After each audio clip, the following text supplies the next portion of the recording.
The following health update is brought to you by Health by Yourself. Visit us on the web at healthbyyourself.net.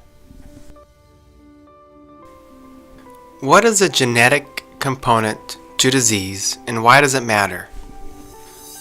The question of how your genes work is really at the heart, not only of your health, but it's actually at the heart of what's going on around the world.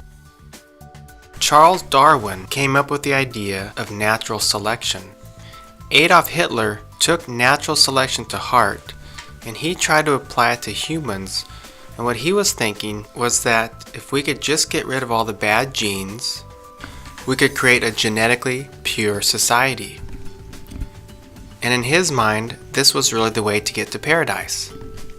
It wasn't that Hitler wanted to change people's hearts or change their minds or any of that. No, he thought the answer was to change our genes.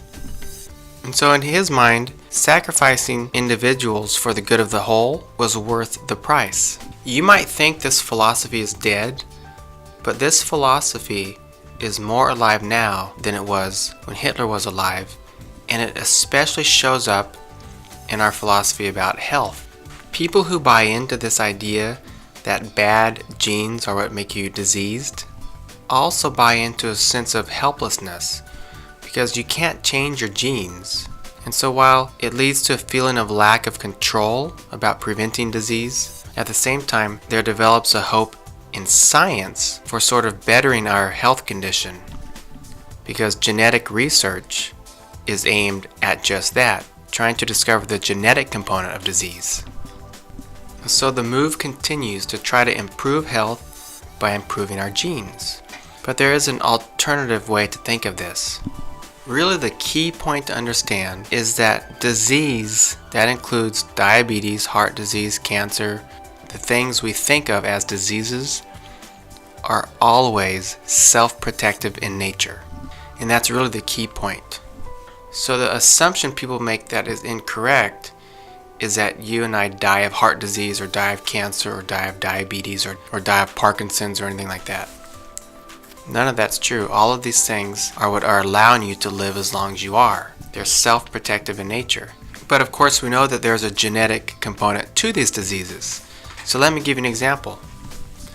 Based on your genes, which are based on where you come from, maybe you're from near the equator where it's a lot warmer, or maybe you're from the north where it's colder, certain diseases work better. So your genes determine the order in which the diseases will kick in. For instance, one person might develop obesity early. So if they have a lot of toxins in their body, they'll just store those toxins as fat.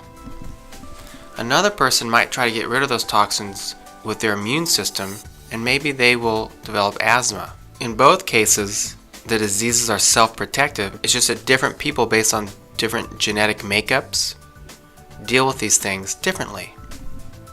So it is true that there is a genetic component to disease. It's just that the very thing that science is trying to fix is the very thing keeping you alive. The disease itself is what keeps you alive. If you weren't able to store all the toxins in your fat cells, where would the toxins go? That's the question. Where would they go? If you weren't able to get rid of it through your mucus or through your lungs, how would you get rid of it? Eventually what would happen is that these toxins would destroy your cells. And that's really where death happens.